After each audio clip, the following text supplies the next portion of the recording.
Hello, hello, hello to all our incredible rebels out there. Welcome back to our cozy studio.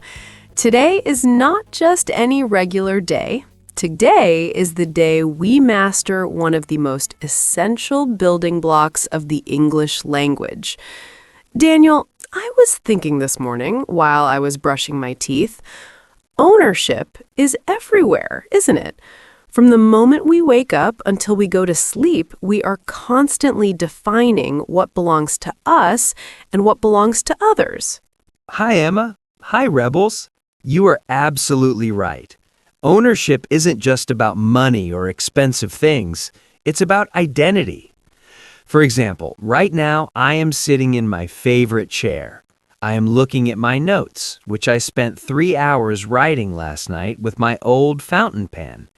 And Emma, I couldn't help but notice that you are wearing your new headphones. They look very professional on you.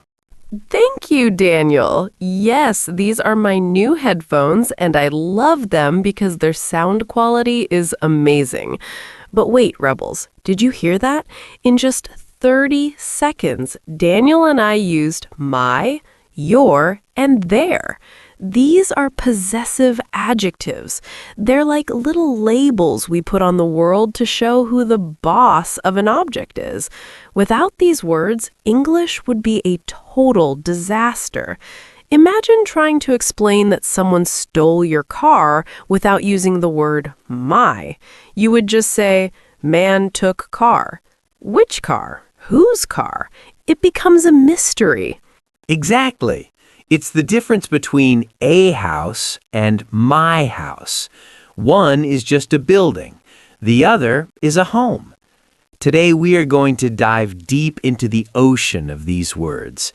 We are going to explore why we use his for the neighbor's dog, but her for the sister's cat. We will talk about why companies have its own problems and why we, as a community, have our own goals. We have prepared a massive lesson for you. We have stories that will make you laugh, stories that will make you think, and long practice sessions where you can train your tongue to speak these words perfectly. We want you to leave this episode feeling like a master of ownership. Whether you are writing an email to your boss or telling a story about your childhood, you will have the right tools. And remember, Rebels, our mission is to make you confident, but we need your help too. If you are listening and you feel like you are part of this journey, please subscribe to our channel. It is the best way to support our hard work. Also, please like this video. When you like a video, YouTube shows it to more people and our Rebel family grows even bigger. Your support is our fuel. Now, let's open the doors to the world of ownership. Welcome to Learn English with Rebels, the podcast where Emma and Daniel help you learn English step by step. Simple tips, short lessons, and real conversations to keep you motivated. Let's get started and have fun learning English together. Learn, speak, repeat, repeat. Section 1. The personal kingdom of my. Let's start with the most important person in your life, you. When you are the speaker and you own something, you use my. It comes from the pronoun I. This word is a chameleon. It doesn't matter if you own one thing or 1,000 things. You say my cat and you say my cats. The word my never changes, which makes it very easy to learn. That's a great point, Emma. In many other languages, the word for my changes if the object is masculine, feminine, or plural. But in English, my is your loyal friend. It stays the same. Think about your body, my head, my shoulders, my knees, my toes. Think about your life, my past, my present, my future. It's all part of your personal kingdom. The story of the lost artist. Let me tell you a story about a man named Arthur. Arthur was an artist who was very protective of his tools. He used to say, "My brushes are my fingers and my paint is my blood." One afternoon, Arthur arrived at the gallery for his big show, but he realized he had forgotten his main suitcase. He started shouting, "My paintings! Where are my beautiful paintings? Without them, my career is finished. My reputation is destroyed." His assistant ran in, breathing hard, and said, "Sir, I have your suitcase. It was in my car by mistake." Arthur hugged the suitcase and cried, "My art is safe. My heart can beat again." That story shows how emotional the word my can be. Now, Rebels, we are going to do a long practice session. I want you to feel the ownership in your soul. Repeat these sentences after me, and we will give you 5 seconds for each one. Speak loudly.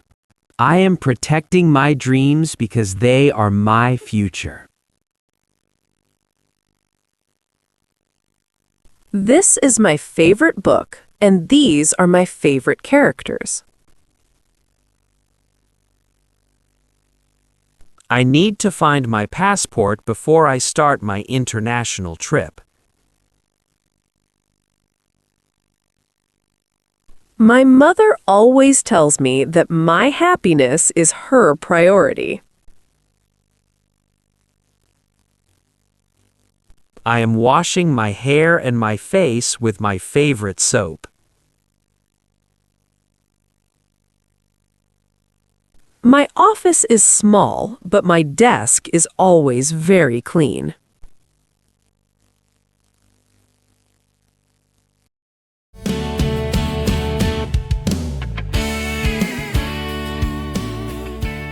Section 2. Building bridges with your. Now we turn the camera to the person we are talking to. You. The word is your. It's the word of connection. We use it to give compliments, ask for information, or give advice. Your idea is brilliant. Your coffee is getting cold. It's the bridge between me and you. One thing I see often is students getting confused between your and you. Remember, you is the person, but your is the owner. You cannot say, I like you car. You must say, I like your car. Also, phonetically, it sounds like you are, but in writing, you must be careful. Your is for your stuff. The story of the helpful stranger. Imagine you're walking in a park. You see a woman sitting on a bench, looking very worried. You notice a set of keys on the ground near her feet. You walk up and ask, "Excuse me, are these your keys? I saw them near your bag." The woman looks up, surprised, and checks her pockets. She says, "Oh my goodness! Yes, they are my keys. Your eyes are so sharp. Thank you for your kindness. Your help has saved me a lot of trouble today." You smile and say, "Your welcome is enough for me." That is a perfect use of the word. It shows respect and attention. Rebels, let's practice using your. Imagine you're talking to a friend. Repeat after us. What is your phone number? I want to call your office.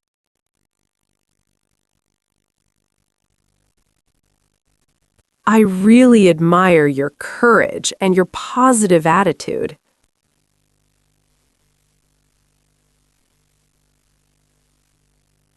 Is this your umbrella, or did you leave yours at your home?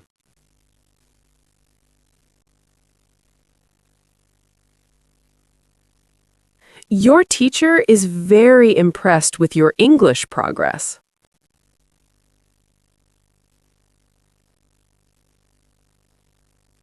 Please close your eyes and listen to your favorite music.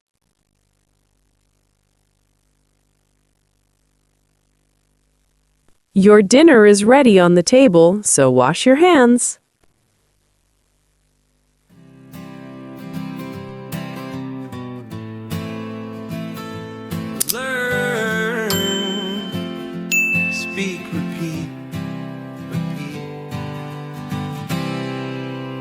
Section 3. The king's domain, his. Now we move to the third person. We start with the masculine form, his. This word is for a man, a boy, or even a male pet. The most important rule to remember, and I will repeat this many times, is that his follows the owner, not the object. Yes, this is vital. If a man owns 1,000 flowers, we say his flowers. If he owns a tiny pink ribbon, we say his ribbon. The word his doesn't care about the object. It only cares that the boss is a man.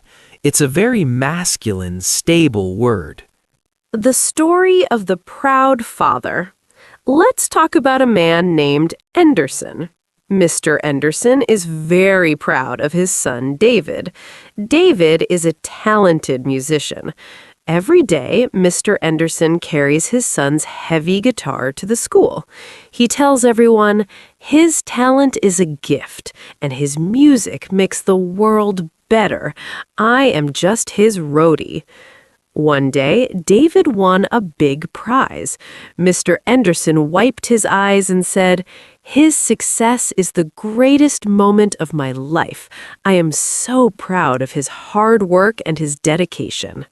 That is a heartwarming story. Rebels, let's train our ears and tongues for the word his. Repeat these sentences after me. He is driving his new car to his office in the city.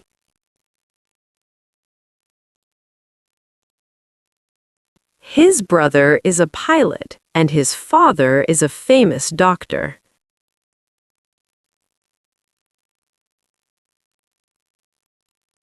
He lost his keys yesterday, but he found them in his jacket.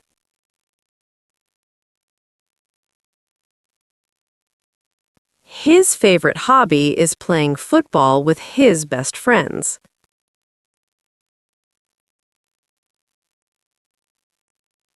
The king is wearing his crown and sitting on his throne.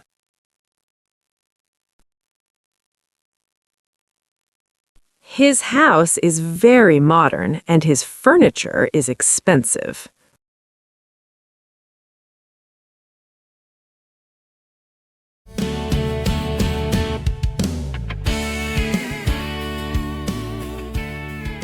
Now for the ladies. When the owner is a woman or a girl, we use her.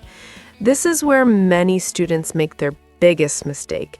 They use his for women because they are thinking of the object. Don't do that.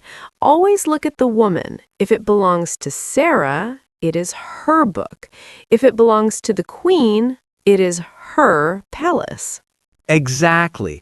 And remember, her is also the object pronoun, but here it acts as an adjective.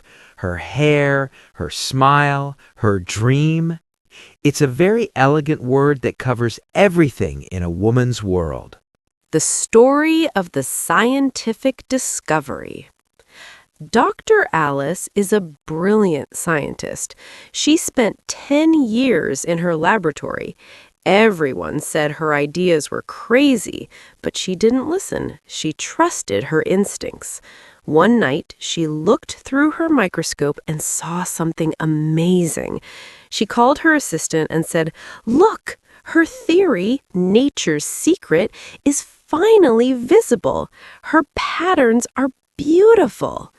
Dr. Alice won the Nobel Prize, and the world finally recognized her genius and her contribution to science.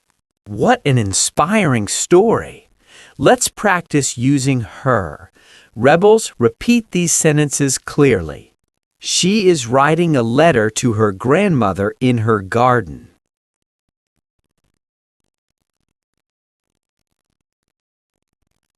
Her mother is very proud of her and her new business.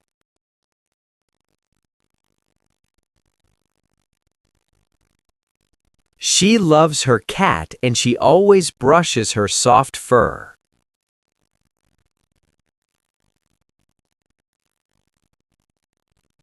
Her voice is like an angel, and her songs are very famous.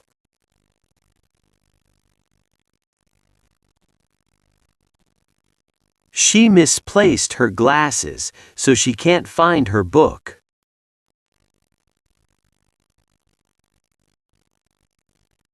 Her house is full of flowers because her hobby is gardening.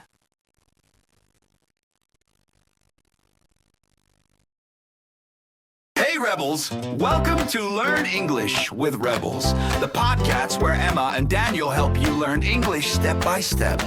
Simple tips, short lessons, and real conversations to keep you motivated. Let's get started and have fun learning English together. Learn, speak, repeat, repeat!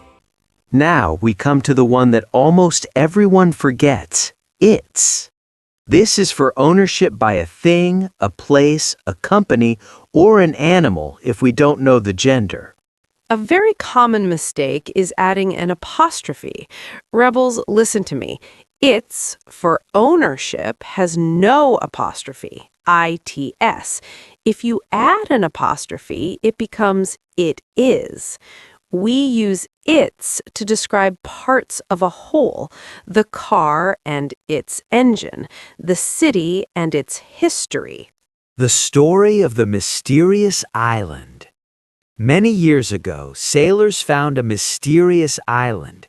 Its beaches were made of black sand, and its mountains were covered in purple mist.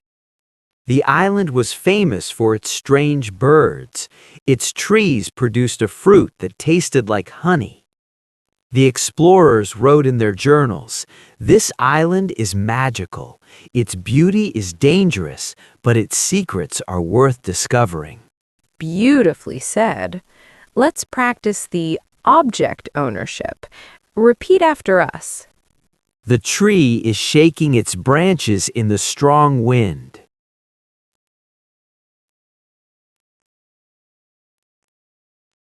The company decided to change its name and its logo.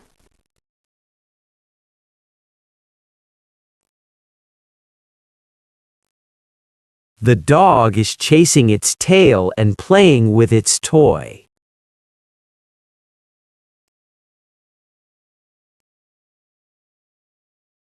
The city is famous for its museums and its nightlife.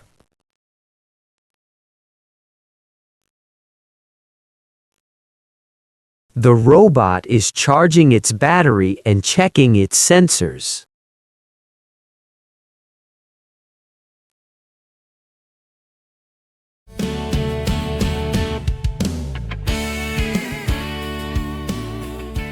Now we move to groups. Our is for us. It's about you and me, your family, or your team. It's a word that brings people together.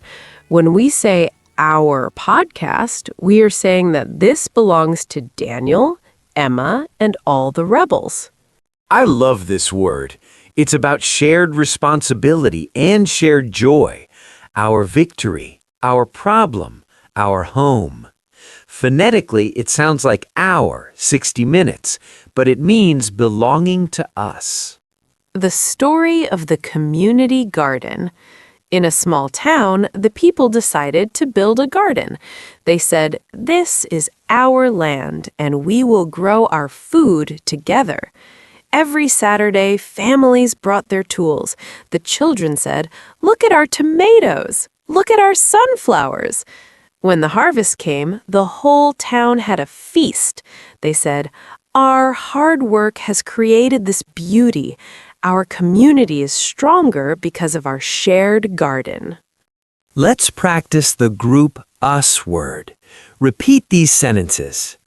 We are proud of our country and we love our culture.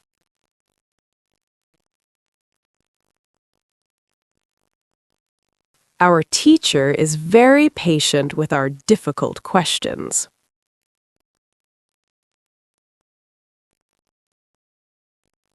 We are cooking our dinner in our brand new kitchen.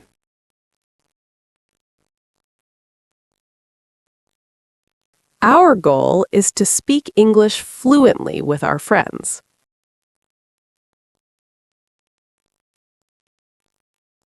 We are cleaning our street to keep our neighborhood beautiful.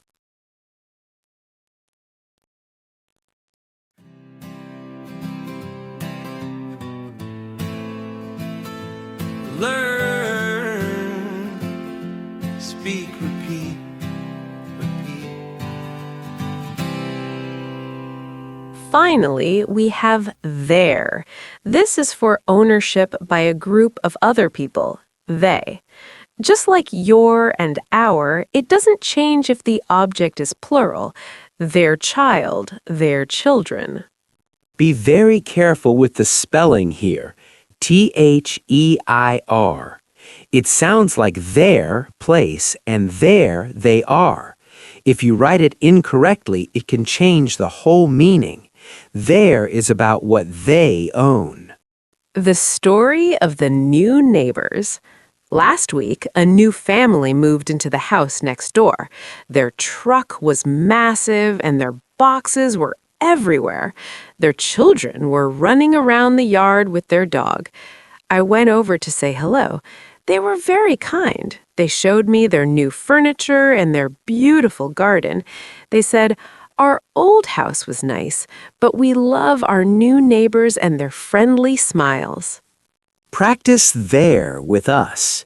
Repeat clearly. The students are studying their lessons for their exam.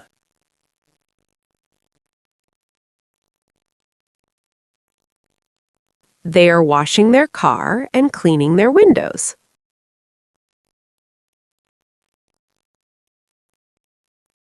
Their parents are traveling to Paris for their anniversary.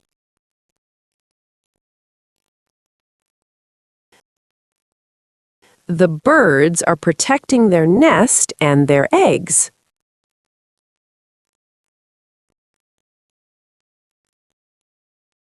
They sold their old house and bought their dream home.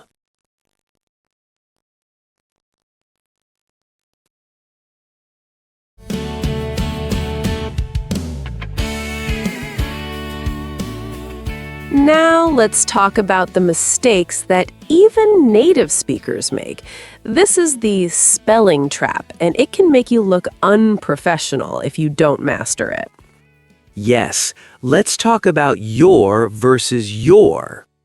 Your equals ownership. Your bag is red.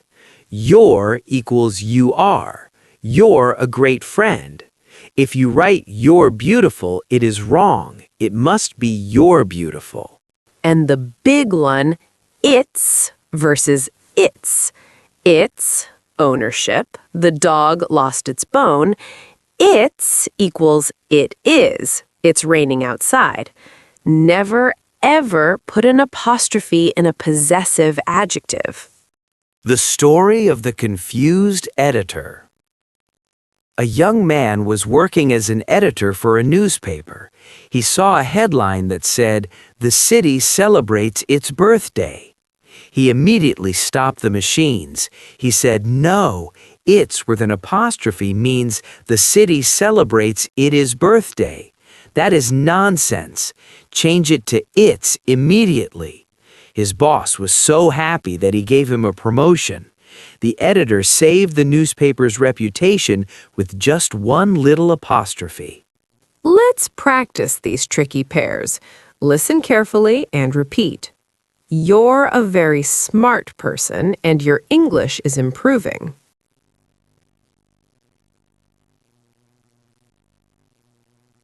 It's a beautiful day and the bird is singing its song.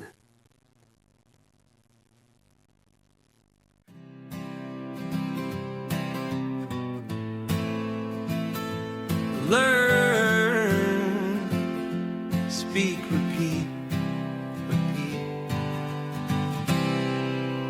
This is a very important rule for speakers of many other languages. In English, possessive adjectives are very jealous. They don't like to share their space with other articles like the or a. Exactly. You cannot say the my car or a his friend. You must choose one. Either say the car or say my car, but never both together. It's a very simple rule, but it makes you sound 100% more like a native speaker. The story of the language robot. A scientist built a robot that could speak English, but the robot had a bug. It kept saying, "I am going to the my charging station to meet the my friends." The scientist said, "No, robot. In English, we don't use the with my." The robot replied, "I understand. I am going to my charging station to meet my friends." From that day on, the robot spoke perfectly. Practice this rule. Repeat these sentences. This is my book, not the my book. I saw his sister, not the his sister.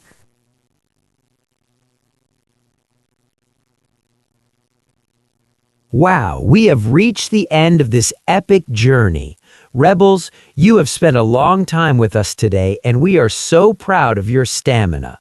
You now know the secrets of my, your, his, her, its, our, and their. Now it's time for your final challenge. Go to the comments section right now and write 3 sentences about your life. Tell us about your favorite hobby. Tell us your best friend's name. Tell us what you like about our podcast. For example, my hobby is swimming. My friend's name is Carlos. His personality is great.